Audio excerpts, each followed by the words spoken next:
até 2015, 2016, o mercado era muito precário. A gente não tinha profissionais de MMA. A minha ideia, foi sempre colocar os melhores contra os melhores. Não são apenas números. O cara que é 5-0, ele é melhor do que o cara que é 0-5. Quem ganha no SFT é material para lutar no UFC. O SFT, principalmente o ano passado, né? A gente exportou atletas para o mundo inteiro. Foi um match, né? Eu e você, porque você queria ter um grande evento. Eu queria fazer parte de um grande evento.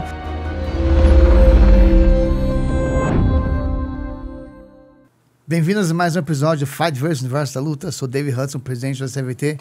E hoje vamos fazer uma entrevista que eu estou querendo fazer isso há 6 anos. É um grande amigo meu, o cara que me ensinou muito do que eu sei e grande parte do sucesso da CVT vem pela mão dele. O matchmaker mais odiado do Brasil. Literalmente, mas não é só por causa dele. É que eu quero que ele seja odiado, porque isso mostra o nosso trabalho correto. Magno Wilson, tudo bem? Fala, David, tudo bem? Dessa vez, do outro lado da mesa. Do outro lado da mesa. Eu te chamo de professor, de mestre. Geralmente a gente fala de Magno, mas hoje você é o professor, o mestre. Não, de Magno. Eu sou um Magno do SFT, o faz tudo. Muita gente pensa que o David não é do mundo da luta, o Magno também, de onde que é. Mas você tem uma história, a gente até brinca muito às vezes. Ele fala, mas eu arbitrei a primeira luta desse cara. Eu tava na primeira luta dele. Ele parece ser um velhinho de 150 anos de idade. Ele foi lutador, foi treinador, foi árbitro. Fez de tudo. A única coisa que eu não fiz no MMA foi ser ring girl. O resto... O Turbo Rosa pode ser ring boy. Olha, gente... Fica esperando, outubro do ano que vem, Magno, o Ring Boy. É como se fosse um McDonald's. Eu passei por todo o estágio do MMA. Fui staff, fui árbitro, fui atleta, promovi eventos, sou produtor, sou matchmaker, a gente limpa o octógono, fiz tudo no MMA. Agora, sua família toda é do futebol. Você teve até você tem irmão que foi jogador e profissional de futebol. Então você foi a grande vergonha da família. Como que você não joga futebol? Literalmente, né? Por isso que todos estão no Rio e eu estou aqui em São Paulo. A gente fala que ele é um carioca, que não é realmente carioca. Eu nunca gostei de futebol, não gosto até hoje. Mas tá com a camisa de futebol da Adidas. Tô com a camiseta do Adidas, mas não curto futebol. A luta sempre me encantou. Acho que eu nunca falei pra você, mas eu sou fã de Batman. Então sempre gostei de um herói. E a luta é que me aproximava dentro dessa realidade. Eu acho que foi isso que me levou pra luta. Certo. E como foi que você começou com a luta? Quantos anos você tinha? A minha primeira experiência com a luta foi com o judô. Minha mãe colocou eu e meu irmão. Eu era pequenininho, sou magro até hoje, apanhava muito no judô, então não é um esporte que eu gostei e fiquei, mas fiz 1 ano, 2 anos. Aí eu fiz Karatê Shotokan na infância fiz Kung Fu, na adolescência fiz Karatê Kyokushin, aí fiz algumas aulas de boxe, fiz esgrima, fiz Morgante Jiu-Jitsu, que aí foi a primeira modalidade que eu peguei a faixa preta, e depois...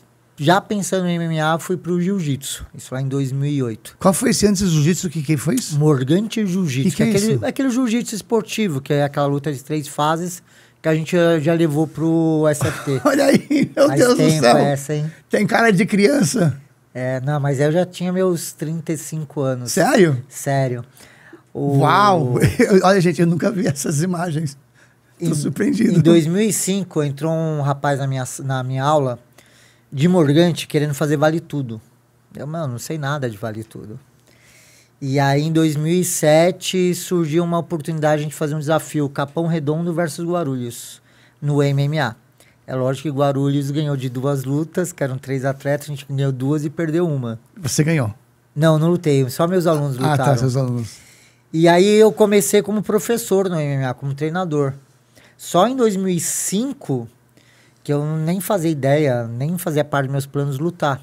O celular tocou pedindo um atleta de 61, era fim de ano, era uma bolsa legal para a época. Eu falei, eu vou. O cara, mas você vai? Eu falei, eu vou. Entrei escutando Roberto Carlos, Emoções de Roberto Carlos, para quebrar o clima. Qual música que foi? Canta Emoções. Aí. Aquela, quando eu estou aqui, eu vivo esse momento lindo. Uau, ele até canta, gente. Olha só, ele é cantor. Eu acho que tinha tudo a ver com o momento. E o que foi engraçado nessa luta, David? O atleta era da cidade, lá de Bauru. Quando eu entrei na pesagem, todo mundo começou aquele, vai morrer, Quando chamou o atleta, que acabou a música do atleta, todo mundo já começou a gritar, vai morrer. Quando começou a tocar Roberto Carlos, Todo mundo parou, começou a cantar Roberto Carlos. Eu já ganhei a torcida. Então a ideia foi brincar com o psicólogo da torcida, que no Brasil é praticamente contra a lei falar mal do Roberto Carlos, né? Literalmente. Mas a ideia eu acho que foi homenagear o Roberto Carlos, por ele ser o Roberto Carlos. Não sou tão velho assim, mas foi. E quebrar aquele clima, né? De ou é rap, ou é rock, ou é música evangélica. Ou é rap. Tanto que quando eu tava na frente da Guarulhos Fight Team, todo mundo entrava escutando Mamonas, que não era algo legal também. Mas não era algo comum, mas era algo que chamava a atenção da torcida, né? Sim. A torcida ficava animada, os narradores ficavam animados. E, pô, MMA tem que ser algo alegre, divertido, não precisa ser aquela pressão. Às vezes não entendo as músicas que o pessoal... Então, eu entendo que tem muito a ver com você, mas você... O MMA é um show, não é uma novela, não é um esporte, praticamente, né? Então, você tem que motivar o povo. E parece que você entendeu isso desde o começo. Desde o começo. Tem muita coisa que eu entendi desde o começo. Eu fui um dos primeiros, que na época não tinha Instagram. Então, um exemplo, meu atleta ia lutar no SFT. Eu chegava nele, então era meu Instagram, o Instagram da equipe, o Instagram do atleta, pega a capa do Facebook e coloca a capa do evento. Vamos divulgar o evento. A minha primeira preocupação quando eu chegava num evento era ver se o ginásio estava cheio. Porque se o ginásio estivesse vazio, eu sabia que não ia receber. Que era muito comum nessa época a gente trabalhar e lutar e não receber. Era como, não entrou dinheiro, um tapinha nas costas, vamos embora.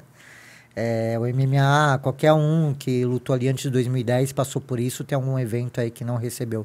Eu, como atleta e árbitro, acho que eu tenho uns 10 mil reais para receber em matchmaker. Isso, 10 mil reais há anos atrás. Não é o dólar que dá um a 5 agora. Então, há anos atrás. Então, você foi do jiu-jitsu, aí quando foi do jiu-jitsu para chegar no MMA e começou a lutar profissional? Então, na verdade, no jiu-jitsu, eu comecei no jiu-jitsu já pensando no MMA. Porque era o que me aproximava mais do que eu fazia e o que dava para viver comercialmente.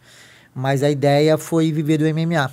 Eu acredito que eu fui um dos primeiros, não só em São Paulo, como no Brasil, a dar aula comercial de MMA. Acho que o Mascote até falou isso aqui no outro podcast. Porque ainda é um sonho, né? É engraçado que quando nasceu a Confederação Amadora de MMA Amador, eles usaram o mesmo discurso que eu conheci sem nunca ter falado com eles. Todo esporte tem uma base. E a base é maior do que o topo da pirâmide, né? Sim. A gente tem mais atletas amadores que o profissional. O MMA, ao contrário. A gente tem mais atletas profissionais... Vai cair. ...do que amador. Então, o jiu-jitsu, ele é hoje porque ele tem uma grande base, né? Tem mais atletas que competem esportivamente o jiu-jitsu do que profissionalmente. Então, o cara que está começando, ele quer ver o Mica Galvão lutar, porque, é o topo, vou assistir. O profissional não, porque todo mundo é profissional. Então, tipo, quem que eu vou assistir? O cara é igual a mim. Entendi. Então, eu falei, a gente tem que ter uma base. A gente tem que fortalecer o amador pra gente ter um profissional de peso, né? Que os amadores vão querer seus profissionais. Só que essa luta dura Foi 2017 meu primeiro amador? Foi. Nessa época não tinha... Tinha amador, mas não era amador. Você começou a lutar MMA já no profissional? Já no profissional, não tinha amador. Não existia amador na época? A minha ideia de amador foi porque, assim, eu tinha bastante alunos. Eu falei, cara, e o que eu faço com esses alunos? Nem todos meus alunos tinham pique para ser profissional, nem tempo, nem vontade. Então, eu não poderia pegar um cara que treinava 3 vezes na semana e colocar ele para lutar profissional só pelo dinheiro. Então, eu falei, vou fazer um amador para esses caras. Certo. Aí começou a dar certo. Vamos pegar uma pequena pausa, infelizmente. Já voltamos. Já voltamos logo com Magnum Wilson, o cara que fez tudo de tudo fora, não foi Miguel. Já voltamos. Estamos de volta aqui no Fightverse, Universo da Luta, conversando com Magnum Wilson, matchmaker da SFT. Então, você estava falando sobre o amador. Então, você já lutava profissional e você decidiu começar a dar aula de amador? Como que foi? Eu já treinava atletas profissionais, e aí esses atletas profissionais atraíam novos alunos. Então, você era atleta e treinador ao mesmo tempo? Na verdade, eu fui primeiro treinador e depois fui atleta. Eu lutei... Quando eu comecei, eu me dedicava a meus alunos, eu sempre falo isso, não tem como o cara ser atleta e treinador ao mesmo tempo. Porque quem que é o foco? É o aluno ou sou eu? E aí eu acabei lutando, para provar meus alunos que eu sabia o que estava falando, né, sobre perca de peso. E o interessante é que, assim, que tudo que eu ensinava para eles eu fiz e deu certo. Desde a desidratação, dieta, luta... E aí veio a ideia do amador, porque não tinha amador, né? A gente chegava em alguns eventos que eles falavam que era amador, os caras, que regra você quer? Então era uma briga, porque o pessoal do jiu-jitsu queria priorizar a regra do jiu-jitsu, o pessoal do Muay Thai queria priorizar a regra do Muay Thai. Algo muito interessante que eu fiz no amador foi a joelhada na cabeça, porque eu tinha um atleta do Muay Thai, do outro lado eu tinha um atleta do jiu-jitsu. A primeira ação do atleta do jiu-jitsu era procurar queda. A primeira ação do atleta do Muay Thai era da joelhada. Era nariz quebrado. Sim. Eu falei, não, É verdade. então eu falei, vamos tirar a joelhada na cabeça, não vale mais joelhada na cabeça. E o pessoal do Muay Thai, como não levava muita chave, né? Eles não sabem aquela reação de ter a chave e bater. Então eles batiam quando a perna estava quebrada. E aí foi quando eu também tirei a chave de perna do MMA amador. Porque é difícil conciliar, não dá, nem sempre a gente consegue casar um cara do jiu-jitsu com um cara do jiu-jitsu.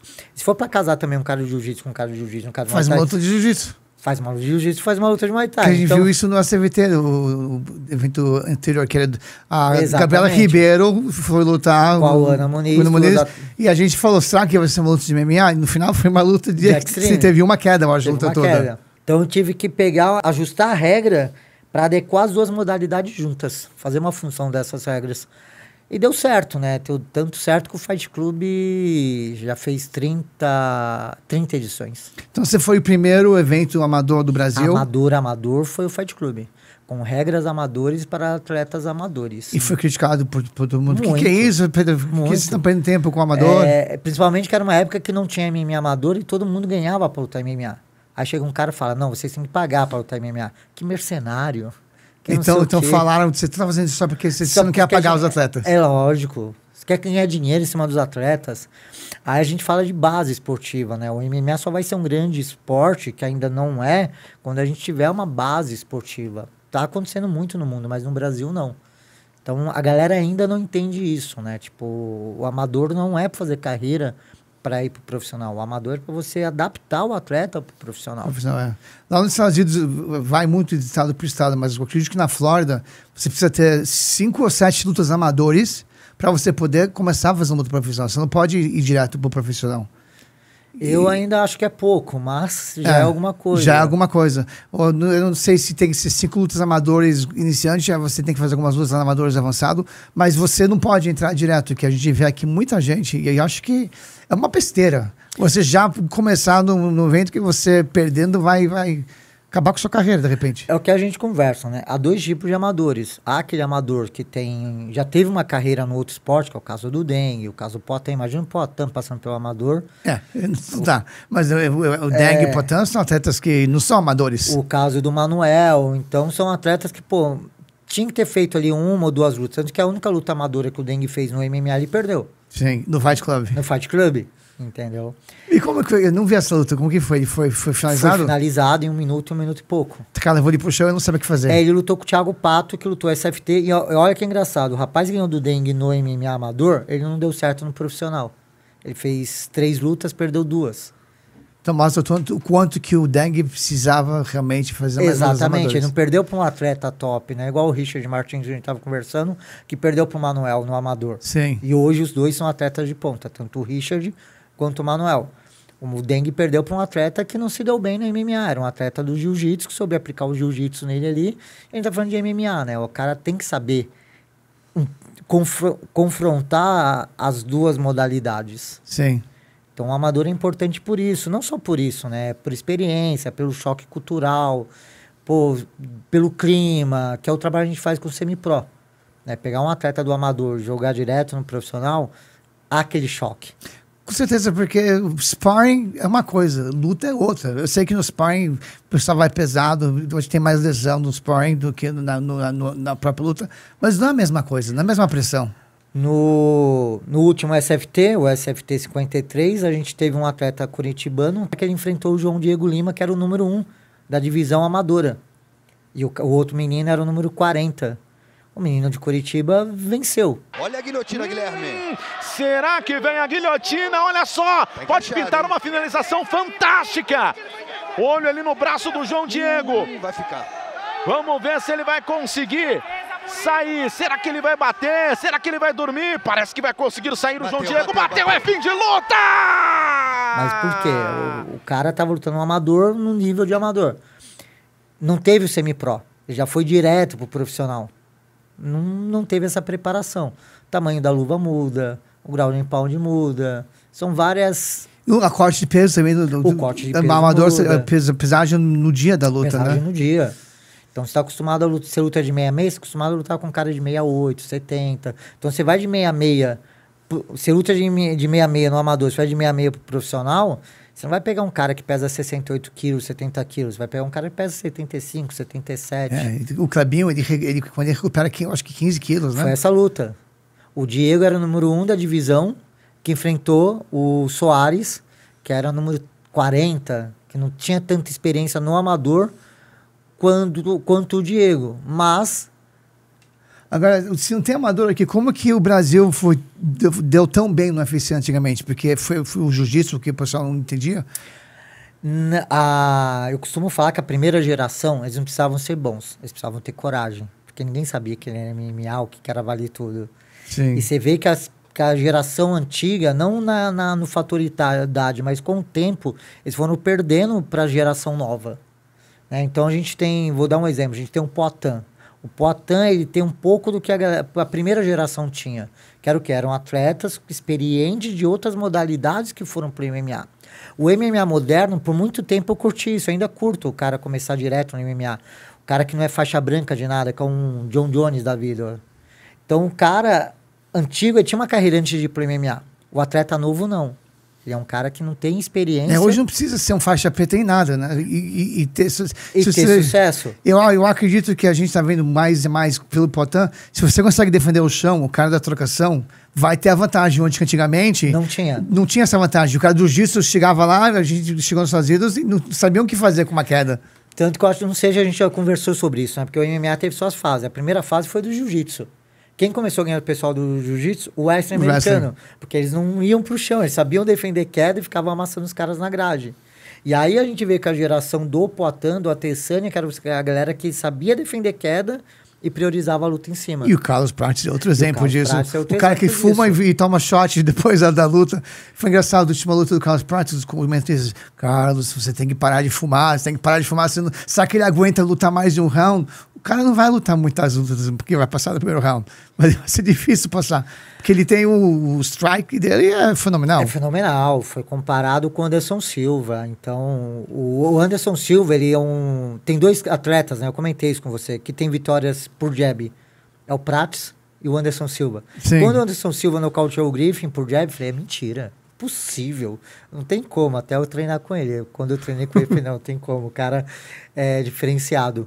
E o Prates fez esse nocaute no SFT, né? Pô, foi incrível. Sim. Não tem o que falar. O Prates tem um futuro gigante. Não, com certeza, ele vai longe. Bom, vamos pegar uma rápida pausa, logo voltamos. Estamos de volta aqui com o Fightverse, Universo da Luta, conversando com Magnum Wilson, matchmaker, super matchmaker do SFT. E aí, vamos falar um pouco agora. Eu brinco muito com ele, que ele bate em pastor.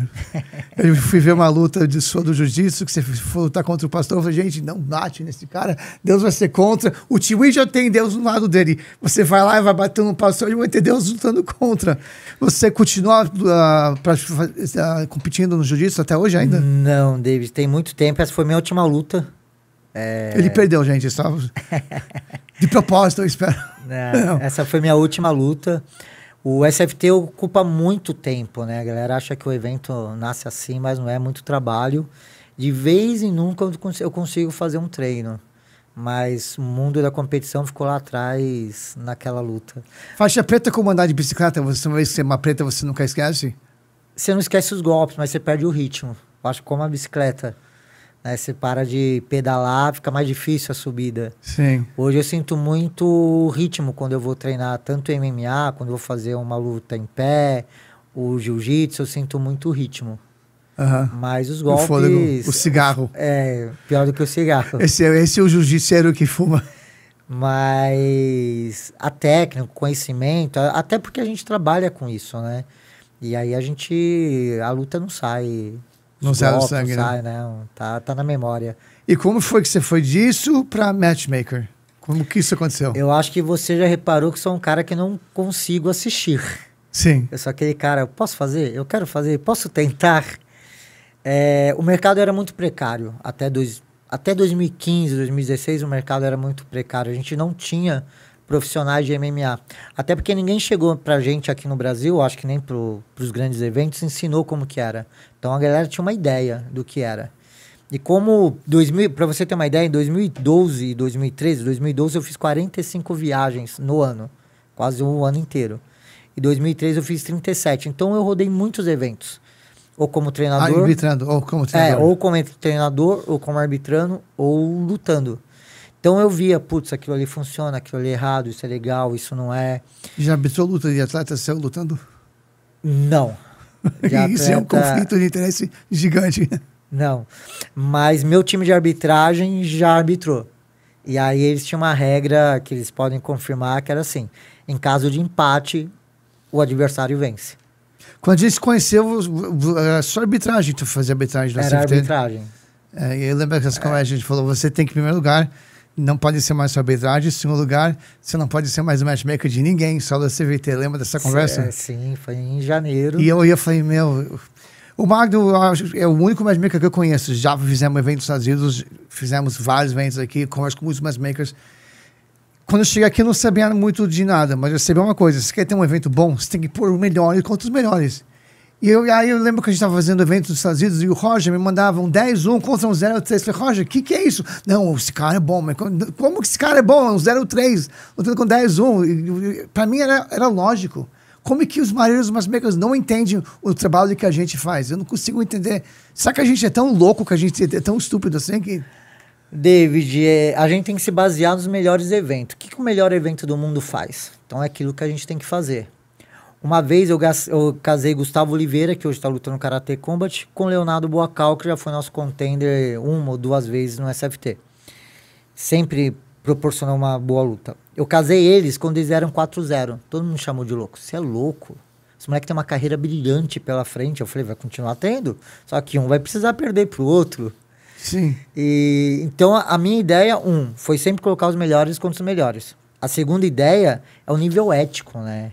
Porque, querendo ou não, não são apenas números. O cara que é 5-0, ele é melhor do que o cara que é 0-5.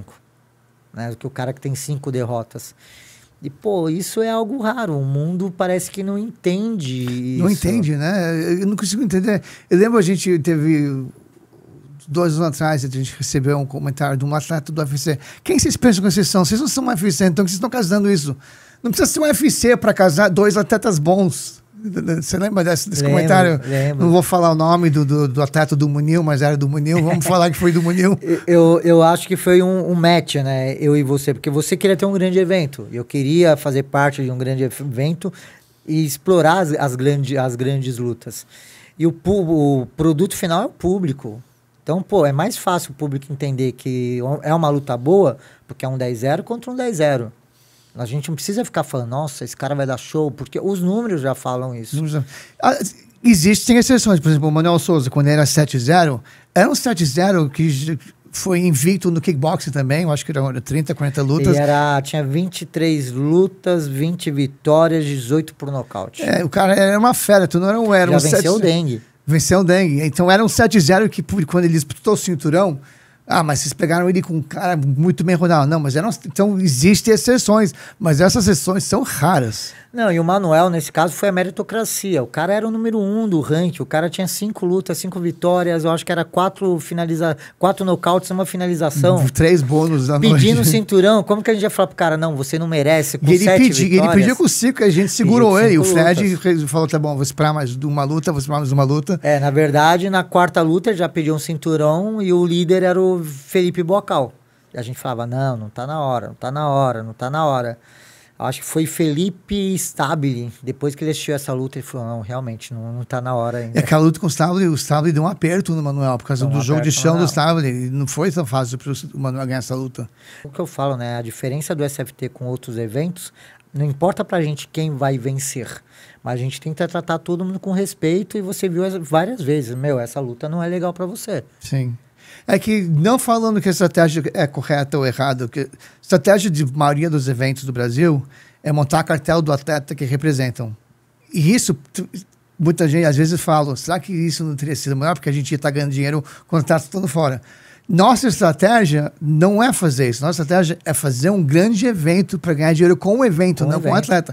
Então, tem gente que fala, vocês estão botando muito atleta no UFC. A gente não está botando ninguém no UFC. O caso é que o UFC está de olho na gente porque a gente põe os melhores contra os melhores. O pessoal sabe que quem sai do SFT, como o Carlos Prates, como a Karine Killer, Denise Gomes está indo muito bem, Luana Santos teve a primeira derrota, mas acho que está 3-1. Quem ganha no SFT é material para lutar no UFC. É material para lutar no UFC. O SFT, principalmente o ano passado, né? A gente exportou atletas para o mundo inteiro. Japão, China. Hoje a gente tem Deng no Japão, Marcos Alves na China, Marcos Marajó, nosso campeão, no ACA. Eu acho que é raríssimo alguém dar bem na Rússia. Se eu não me engano, ele é 5-1 na Rússia. Pô, quase ninguém consegue. Não, o Kleber Souza, ele estava invicto no Brasil por 10 anos, não conseguia ganhar uma luta lá. O King Kong não conseguia ganhar uma luta. Ninguém consegue ganhar na Rússia. E o Marajó. O Marajó, teoricamente, ele é bicampeão do peso pena, né? Porque ele venceu a primeira luta, a segunda ele não bateu peso, o cinturão não valia pra ele. Então, pô, só casca grossa sendo SFT. Sim. Bom, vamos pegar uma pequena pausa. Pega lá sua pipoca, sua Coca-Cola, que a gente logo volta. Fightverse.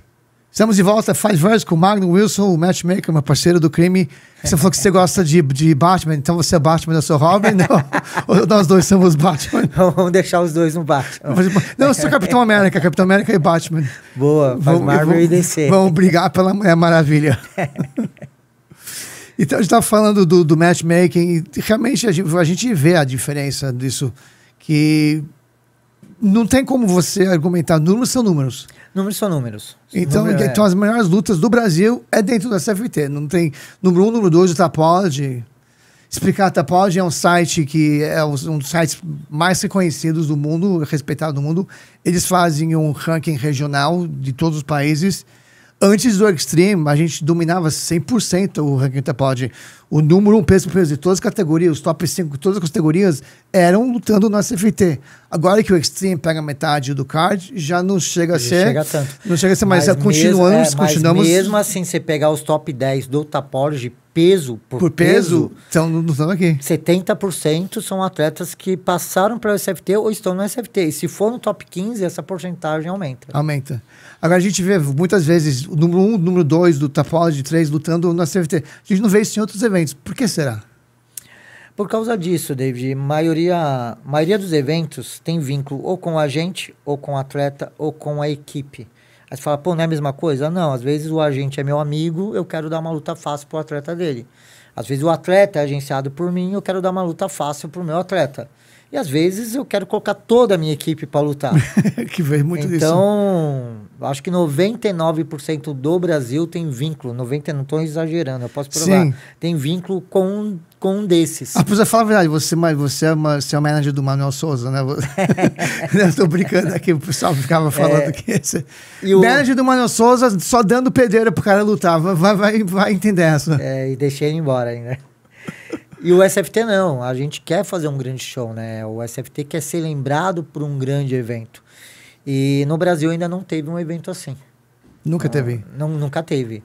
Até mesmo o Future, que foi um dos nossos maiores concorrentes, tinha vínculos com atletas. Eu acho que nunca teve, e acho que... E talvez, a longo prazo, a gente aprende, Deus me livre, não, que é o correto fazer o que eles fazem. Ganhar dinheiro com uma agência, mas eu acredito que o SFT vai dar certo. Tem tudo para dar certo, para ser... Olha, o Império Romano caiu, então, gente, quem sabe, a gente pode ser um dia número 1 do mundo. Não, o SFT tem tudo para ser um dos maiores eventos do mundo. Não vou falar que vai ser o maior, porque tem muitos eventos fazendo bons trabalhos. Sim. E a gente está fazendo um bom trabalho no Brasil. Então, conforme mais crescer, mais investimento a gente vai ter, vamos poder investir mais em atletas, começar a trazer atletas de outros lugares do mundo e bater de frente com os eventos grandes. Eu sou da opinião que a gente consegue casar uma dessas lutas dos dois top pela visibilidade. Pegar um atleta, arriscar o ranking dele contra um outro atleta top que está na porta do UFC, num evento que sem visibilidade não vai ganhar nada. Nós tivemos, por exemplo, King Kong. O Soldado perdeu pro King Kong e fechou uma luta na Rússia da sequência. Exatamente. Antigamente eu acho que talvez seria pela visibilidade ou pela bolsa, que a nossa bolsa é uma das melhores. Hoje eu não sei, né? Porque a gente teve Outubro Rosa com lutas fantásticas. Fantásticas. Aí a gente, na sequência, teve um evento que eu já não tinha muita grande expectativa. Assim, teve lutas fantásticas. Quando a galera pergunta, Magno, o que é mais difícil no seu trabalho? É convencer um cara bom a lutar com outro cara bom. É a parte mais difícil. Por que isso acontece no SFT? Eu acho que é exatamente por causa disso. Porque o atleta sabe que ele vai vir, ele não vai ser prejudicado. A gente vai dar o mesmo quarto que a gente dá para o campeão, a gente vai dar para o desafiante. Sim. Quase a mesma bolsa que a gente dá para o campeão, a gente vai dar para o desafiante. A mesma atenção que a gente dá para o campeão, a gente vai dar para o desafiante. Uma das primeiras coisas que eu falei quando eu entrei aqui, e você concordou comigo, é o respeito que a gente tem que dar aos atletas. Eu fiquei muito chateado no SFT 53, deu aquele problema no final, do Cachau, e o pessoal escrevendo, eles não respeitam o atleta. Não é que a gente não respeita o atleta, quem acompanha a gente sabe que a última coisa que eu vou deixar é desrespeitar o atleta. Tem coisas que vocês não entendem. Tem a Fórmula 1 que ia entrar. Quem somos nós para falar, Fórmula 1, espera mais 10 minutinhos que o Cachau quer pedir a namorada dele em casamento. O maior evento do mundo, ele é criticado por não pagar bem os atletas. Tá? Eu não entendo. Onde que o atleta vai ganhar potencialmente $75 mil na primeira luta, ganhando o bônus da noite com vitória? Exatamente. Então, essas críticas sempre vai ter. Eu já escutei várias críticas sobre a minha pessoa no SFT, que eu quero parecer mais. Não, isso é normal, atleta, a gente está acostumado. Mas, geralmente, eu não digo para que falam nas redes sociais, mas quando eu falo do meu caráter, que eu não estou respeitando, isso me deixa chateado, porque uma coisa que eu mais fico bravo quando eu vejo desrespeito de atleta. O que eu estou tentando dizer é que, assim, o público em si. O público pega pesado com a gente. Às vezes o atleta perde. Perdeu porque o outro é mais querido. Perdeu porque o outro não sei o quê. Perdeu, cara. Escreveram dessa vez. Se fosse o Ben 10 tivesse ganhado, ia ter entrevista. Porque ele tava cheio de patrocinador na camisa. Ele vai levar uma multa por isso. Mas é isso. Se a gente quisesse que o Ben 10 tivesse vencido, a gente não teria trazido o Cachau. Não. Entendeu? A gente teria trazido qualquer outro cara, mas menos o Cachau. O que a galera precisa entender, que às vezes eu fico muito chateado com o atleta, é o investimento feito na luta por trás do atleta.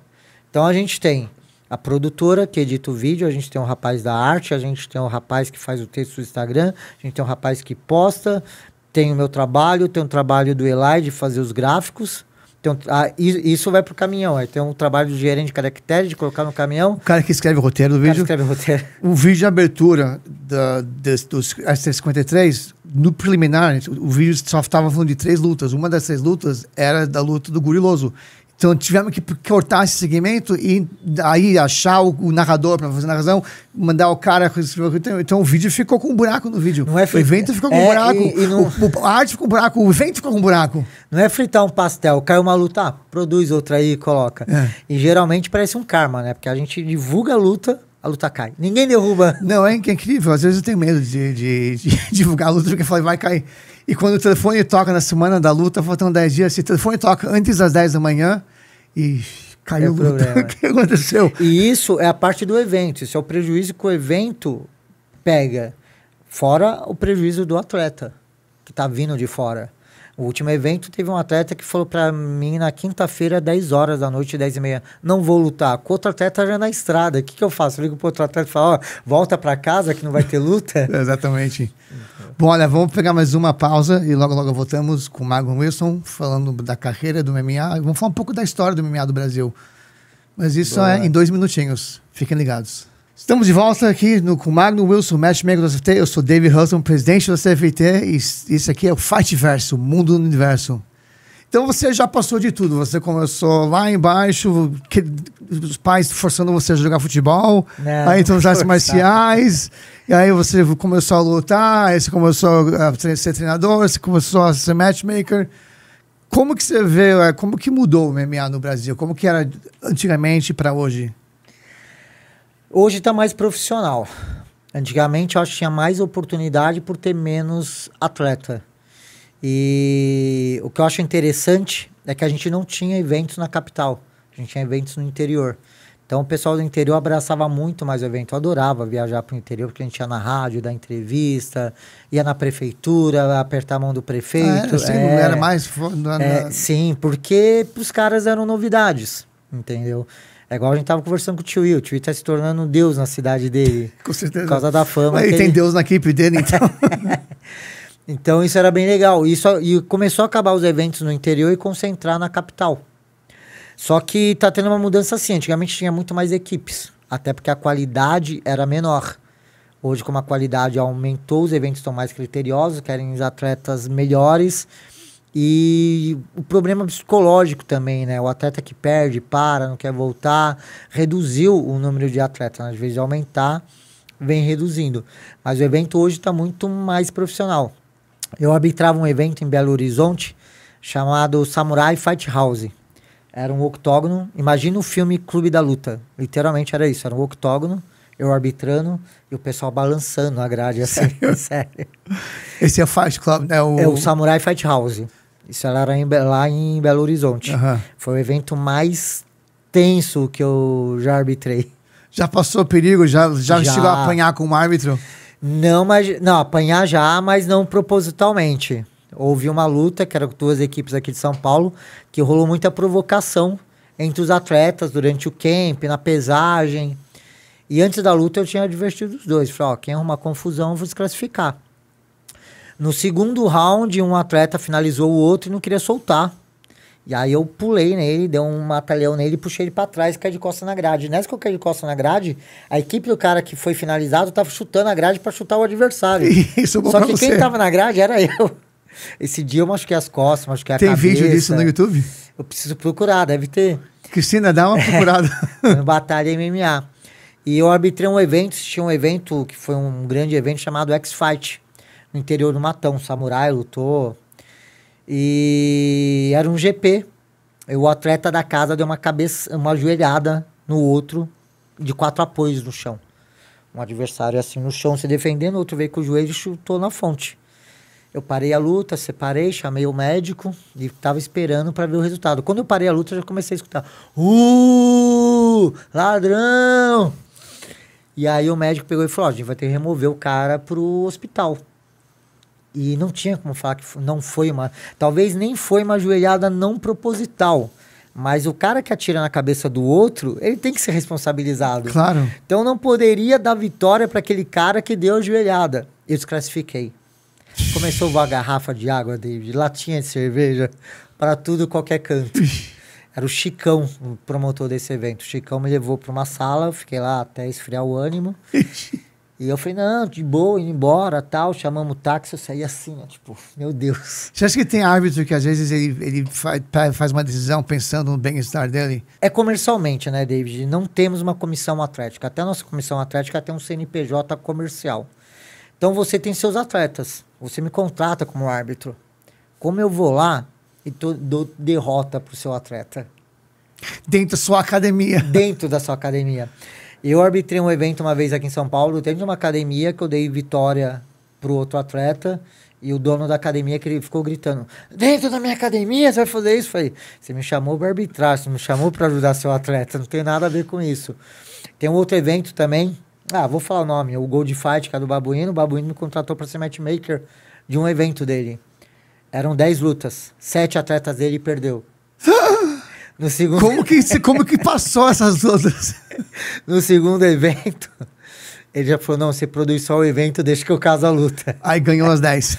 Eu acho que ganhou umas 5, 6, mas ganhou mais do que perdeu. Pô, no PA de zebra, né? Nesse tipo de coisa. Mas aquele é meu propósito, eu caso luta 50-50. Agora, pensa que esse evento não existe mais, porque são lutas, né? Tem que ser lutas casadas.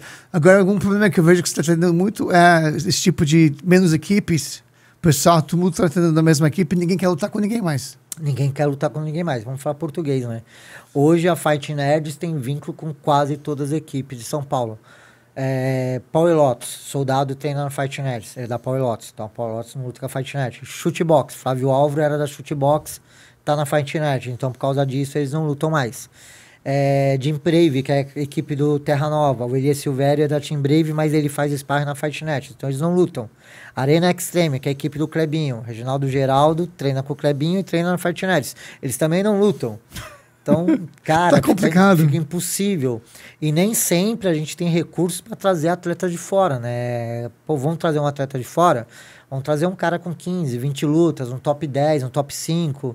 E aí eu tenho que escolher, porque assim, o que sai mais caro é o custo dessa viagem, não a bolsa do atleta. Pô, se eu pago 1.000 para um atleta daqui, pago 2.000 para o atleta de lá, pô, tá ali ainda. Só que para trazer um atleta de fora, R$1.000 eu trago um atleta de 5, eu contrato um atleta de 5 lutas. Vamos falar isso sem falar os valores. Tá. Um valor... Corta essa parte dos valores, Débora. Não, Débora, Cristina. Para trazer um atleta de fora, a bolsa não é o mais caro. O mais caro é a logística com a viagem. Hotel, passagem, ajuda de custo. Então, para mim trazer um atleta de 5 lutas, eu vou gastar o mesmo tanto que trazer um atleta de 10 lutas. O que é mais interessante para o evento? O atleta com 5 lutas ou o atleta com 10 lutas? O cara com 10 lutas, é óbvio. Entendeu? Então, essa política que eles estão fazendo aqui de não lutar entre eles prejudica eles e o evento, né? Sim. Não, fica complicado, mas no final das contas a gente fala que o MMA é um esporte. Se é um esporte, então tem que lutar.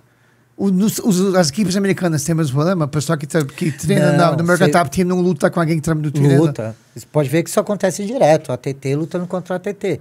Até porque, assim, tem a TT nos Estados Unidos inteiro. Então, às vezes, tem 2 atletas da TT que não se conhecem. E é o caso da Fight Nerds, porque às vezes tem um atleta da Fight Nerds que não conhece o atleta da Power Lotus. Ele conhece o soldado, mas não conhece a Power Lotus. Certo. Entendeu? Então, isso atrapalha muito o cenário, trava, né? Deixa de lutar. É uma pena, porque isso, no final das contas, prejudica o MMA, né? Não, todo mundo, prejudica eles, as outras equipes. Você pega o Fight Club, hoje tem mais atleta de fora do que atleta de São Paulo. É incrível, o pessoal viaja lá de Salvador, de Bahia, do Fortaleza, para fazer uma luta amadora no Fatal. Uma luta amadora. Porque eu acho que também tem o apelo que faz parte da CVT. E quem impressiona no amador vai fazer uma semi-pro, e quem dá bem no semi-pro tem um contrato na CFT, então... O Fight Club virou um evento de passagem para o SFT, né? Então, todo mundo que quer estar no SFT sabe que a porta de entrada é o Fight Club. Querendo ou não, é ali que a gente vai estar conhecendo o atleta, né? Porque se a gente tem um atleta do amador, do concorrente, um atleta do Fight Club, não é que a gente prioriza por causa do Fight Club. Porque aquele atleta a gente sabe a gente sabe exatamente. Não é um cartão montado, né? Que eu sei que você tem um carinho enorme, principalmente no amador, nunca por uma pessoa com muito mais experiência, você fala com o professor, você fala com o atleta, você faz essa lição de casa, né? Sim, muitas vezes a gente liga pro cara, o adversário é esse, você acha que vai dar? Concorda? Não concorda? Olha, cara... E muitas vezes eu dou minha opinião, né? Eu acho que essa luta não é boa pra ele, não é o momento pra ele. O ruim é quando eu falo isso, o cara vai lá e mesmo assim ele perde, mas não é minha responsabilidade. Sim, exatamente. Responsabilidade dele. No último evento a gente trouxe um amador de Curitiba, que eu não conhecia, e é um atleta que eu falei não diversas vezes. Falei, não, cara, eu tinha que ver você lutando pelo menos uma vez no Fight Club e tal. Com um atleta que era líder do ranking em outro evento. O atleta do outro evento perdeu. Acontece. Acontece. Existem exceções para tudo. Estamos quase no final, mas vamos falar... Dá alguns nomes. Você senta falando, BT esse cara. Quais são alguns atletas de ponta que você conhece hoje, que você estava lá na primeira luta dele, no comecinho da carreira? Como que foi ver esse crescimento e acompanhar? E se você está se sentindo velhinho hoje em dia por causa disso? Velhinho ainda não, mas eu vou dar um exemplo do mascote, né? O apelido mascote é mascote, que ele começou a treinar, tinha 9 anos. Eu vi isso, ele treinando com 9 anos. Uhum. Hoje ele está com 20 e poucos, eu estou com 44. Então, realmente, envelheci, porque o cara... Era uma criança que eu olhava, hoje é um homem que eu converso. E você está treinando, você treinou ele? Não treinei. Mas conhecendo ele tem um carinho especial. Então quando você vê ele levar aquela mordida no UFC e levar os bons 50 mil, deve ser mais... As pessoas falam que eu sou meio frio, né, David? Eu torço, mas eu não me apego. Então, pra mim, fulano perdeu, faz parte. Mas tal. Não tem esse atleta que você arbitrou a primeira luta dele? Não. Você não chega...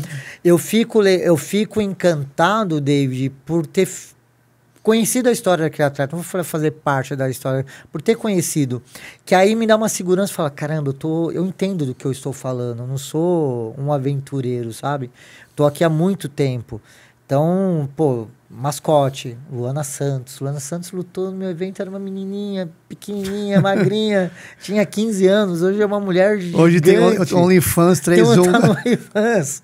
Às vezes você fica, meu Deus, lembra ela que era criança, não posso nem olhar. Tinha eu acho que no SFT15 tinha uma que veio fazer a pesagem de sutiã. E você fala, mas ela lutava no Fight quando eu era criança, não posso olhar pra ela. Qualquer ela luta mais. Tem um nocaute mais rápido do amador. Era da equipe do China, da mesma equipe do John Jones na época. Sim. Então, pô, Luana Santos, André Mascote, Gabriel Souza. Essa edição teve bastante atletas do Fight Club. O Lucas Rafael, hoje ele é um dos maiores atletas de kickbox do Brasil e do mundo. Ele tá indo lutar na Finlândia. Lutou agora no SFT 53. Ele lutou, ele tinha 16 anos, contra o Gabriel Baby Shark, no Fight Club. Então é tudo molecada que eu vi crescendo no esporte. Então eu falo, caramba, realmente eu tô velho. Mas me dá uma segurança, porque eu falei, tô muito tempo. Eu acho que o MMA, a galera tenta ser dono do MMA porque estavam lá primeiro. Não, eu sei o que eu estou falando. O mercado mudou muito. E eu vi esse mercado mudando, né? E eu acho que eu entrei no momento certo. Eu entrei no momento que eu falei pra você que não tinha profissionalismo. Não tinha mesmo. Eu falei, a galera chegava e você, você não vai receber, tá? Não entrou público, você não vai receber. Que profissional tem isso? Exato. Entendeu? Então eu vi o mercado mudar, eu vi o mercado melhorar e vi essa molecada crescer. Então, pra mim, de prazer assim, fala, pô, eu tô acompanhando a história, né? Eu tô vendo o mercado, eu não sou um qualquer. E é aquilo que eu te falo, David, é raro ter alguém que eu não conheço dentro do MMA. Às vezes a gente está conversando, a gente fala, será que a gente é tão estúpido que a gente não vê que a gente está errado? Mas olha, quantos eventos vieram e foram embora desde que a gente entrou? Não tem evento com maior visibilidade que nossa. Foram, nos últimos 3 meses, 8 milhões de visualizações no nosso Instagram por mês. Quer dizer, o porquê? Não é porque são lutas casadas para favorecer o atleta, são lutas casadas para favorecer você, o público, e os números não mentem. Então, a gente, vamos continuar se pensando. Deixa o pessoal falar que nós somos dois bestas. Eu posso te afirmar, se não fosse você o meu matchmaker, a SFT não existiria hoje. 100%. Porque como eu era novo, eu ia pensar que a maneira certa o jeito que vendia. O jeito que vendia. Então, a maneira certa é casar uma luta, porque eu vou querer ter 24 nocautes, de 20 lutas foram 24 nocautes. Não existe isso. Isso só existe em evento que está casando luta para favorecer atleta.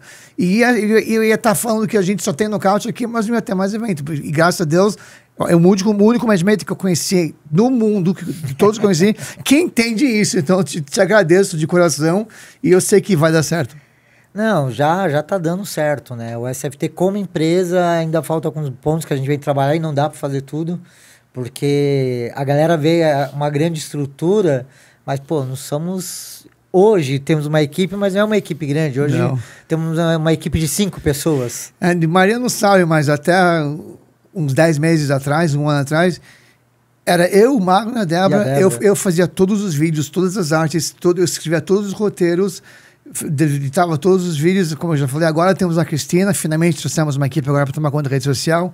Então não estamos mais, continuando sendo uma equipe muito pequena, porque quem vê e você fala que a equipe não acredita que a gente consegue botar isso no ar, mas graças a Deus a gente vai morrer cedo, mas vamos deixar um legado para o mundo. A gente consegue dar uma atenção pro atleta que, minha experiência como atleta, poucos eventos dão. Então, a gente fica monitorando o atleta quando ele chega, a gente faz questão de colocar o atleta num hotel legal, que a gente sabe que isso é importante pro atleta, que a gente consegue fornecer pro atleta, a gente fornece. Então, pô, eu já arbitrei grandes eventos que a luva era coletiva. Tirar a luva com seu colega. Eu acho que no SFT, quando eu cheguei aqui no SFT 3 e 4, era 2 pares de luva para todo mundo. Todo mundo leva a luva, todo mundo leva a sua camisa. É que eu falo, um investimento feito em cima do atleta é muito grande. Eu vi o Ben 10, ele postou entrando no quarto hotel dele. E, olha, eu fiquei surpreso, porque eu sabia que a gente dava uma estrutura boa, mas eu nunca tinha visto os hotéis que a gente dá. É um mega quarto, não é um fundo de quintal. Sim, é um dos melhores hotéis da região ali, que fica próximo do ginásio, para ter essa preocupação do atleta poder se locomover fácil. E é por isso que quando alguém escreve aqui, eles não ligam para o atleta, gente, o que a gente faz para o atleta, temos uma equipe médica, eu acho que de 8, 9 pessoas lá, não existe evento no Brasil de luta de MMA que tem essa equipe médica, eu acho que de luta, mas não posso falar de luta porque eu não sei os outros eventos, mas eu sei que no MMA não existe. Não, a organização brasileira com a nossa estrutura médica não tem. Não tem. Graças a Deus nunca houve um acidente sério dentro do SFT. O cara desmaiou no SFT. Por quê? Porque a gente antecipa.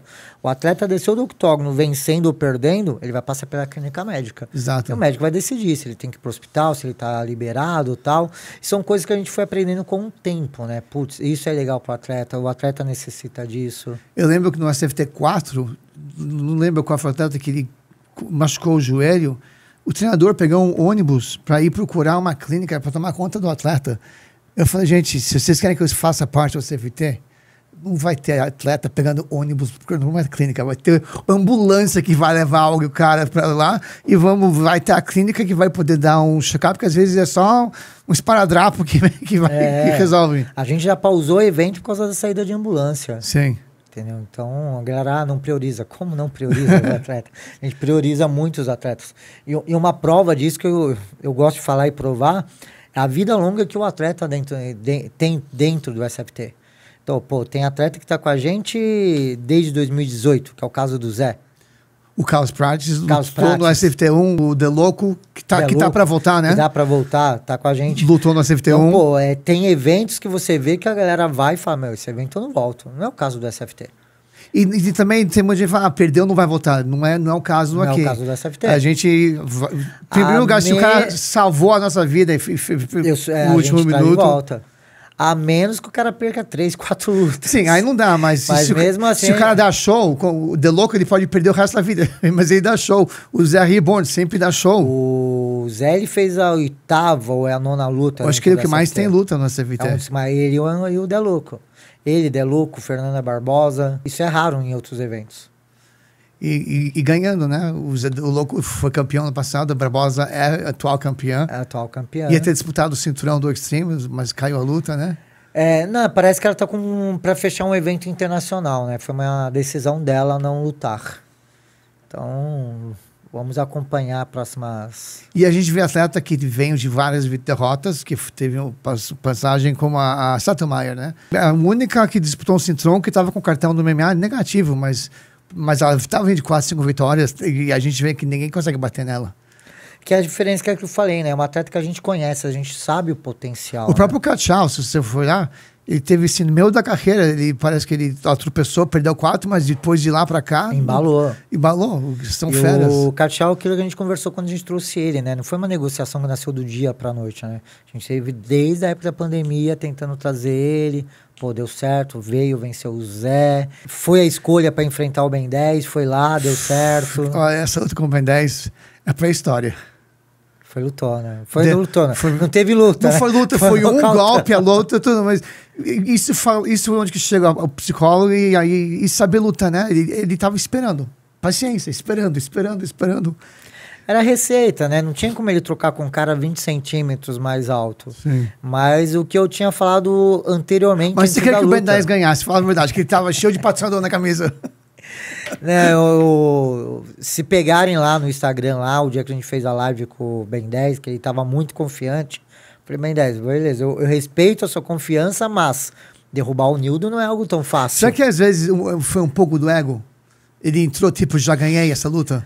David, ele vai negar, mas pode ser, é o que eu falo. Que eu senti isso quando eu conversei com ele um pouco antes da luta, ele estava muito tranquilo.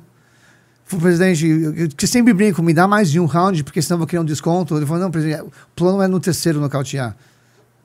Ele tinha falado na live com a gente que ele nocautear é que ele ou finalizava. Eu falei, cara, nocautear, talvez fosse colocar o boxe, mas eu não vejo você nocauteando, porque, o Nildo é brigão. Tecnicamente, não vou negar, minha opinião. O Ben 10 é muito mais técnico do que o Nildo. Tem muito mais ferramenta, mas o Nildo é brigão. E no final das contas, David, o coração é o que mais conta. Você já viu falando isso diversas vezes. Sim. O cara é bom, mas não tem coração. Isso vale 90% é o coração. É o coração. Principalmente quando você chega nesse nível, a diferença entre os dois lutadores é um detalhe. É um detalhe. Então o Nildo, ele tem muito coração, muita vontade, né? E o que eu vejo no Nildo, ele ainda tem aquela esperança que ele vai viver do esporte, que o esporte vai mudar a vida dele. Deus abençoe que muda.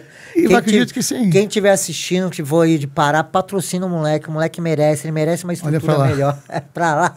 Ele merece uma estrutura melhor. É o Mania da TV. Ele merece uma estrutura melhor. Ele merece... Cara, é um cara que, pô... Visibilidade em cima dele vai crescer e vai valer muito a pena. Então, é um menino que, merece. Ele aposta tudo. Ele e a família apostam tudo na carreira. O nocaute dele, a gente postou a hora que 2 da manhã, 9 da manhã, já estava com 70 mil visualizações. De madrugada. E a regra do Instagram é não postar nada depois das 10 da noite. De postou 2 da manhã, eu acordei de manhã, estava com 70 mil visualizações. O que eu acho bacana dele, a esposa vai trabalhar para ele treinar. Isso é legal. Cara, a família acredita no sonho, entendeu? Mas acho que todo grande atleta tem uma grande esposa, namorado, tem alguém por trás que precisa desse apoio. É um ditado, né? Muitos precisam, né? Atrás de um grande homem tem uma grande mulher, né? Não querendo ser cancelado. Atrás do grande atleta tem um parceiro. Pode ser mulher. Senão vão te cancelar, Magno. Mas a família acredita muito. Então, pô, se alguma empresa patrocinasse ele, ia ser do caramba. Se hoje ele é bom, com incentivo e apoio, sem se preocupar com as contas do mês, imagina onde esse moleque vai.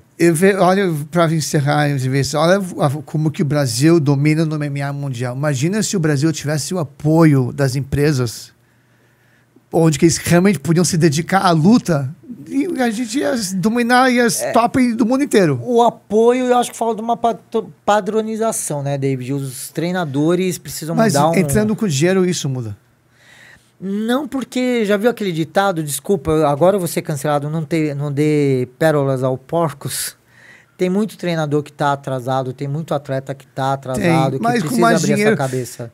A gente tá, se a gente vai ter mais tempo, a gente poderia tentar conversar com algumas pessoas, tentar seguir, a gente já falou muitas vezes de fazer um simpósio e passar passar o que a gente sabe e a gente muda o povo. Eu acredito. Você sabe que a gente acredita muito, senão a gente não ia estar aqui. Para concluir o bate-papo, o SFT de verdade foi um divisor de água. Eu não lembro que edição que eu subi no octógono para agradecer você, seu pai, Débora. O SFT trouxe uma profissionalização pro Brasil que o Brasil não tinha. Uma sou eu. É um matchmaker exclusivo do evento que recebe mensalmente para executar aquele trabalho. Para executar muito mais trabalho do que ele merece aumento. Isso eu falo. Um dia a gente consegue chegar lá. 2, os contratos com os atletas. Todo atleta que pisa no SFT, ele tem a garantia de 2, 3, 4 lutas, independente do resultado. E não é aquela ameaça, agora eu vou ser cancelado. Não, se lutar bem, volta. Se lutar ruim, não volta. Não tem nada disso. A gente sempre cumpre... E deixar o cara lutar com a estratégia dele. Que eu sei que tem evento que fala, se você não vier aqui dar porrada, não. Tem um atleta que a gente fala, não, esse cara é chato demais pra assistir, mas ele ganha, então vamos deixar lutar. Eu já fui pego, né? Porque vamos falar na luta da Vanessa com a Fernanda, eu comentei, falei, mano, essa luta vai ser chata demais. Fernanda escutou, vai ser chata, né, Mar? Ela venceu o ponto primo. Foi chata a luta. Mas independente se é chato, não. Se você vai ganhar, é o jogo do cara. Não vamos, a gente não se intromete na estratégia do cara, nem nada. A única coisa que a gente se intromete é na questão do peso. Cara, você não tá batendo peso? Sobe. Pelo contrário, a gente contrata o cara vir fazer o trabalho dele. Exatamente. Se ele vai fazer bem feito ou não, essa responsabilidade é dele. Muito, muito obrigado. Demorou 6 anos, talvez em 6 anos você faz uma entrevista comigo. Gente, vai ter muito mais Fight Versus vindo, outros capítulos, fiquem ligados. E é isso aí. Valeu.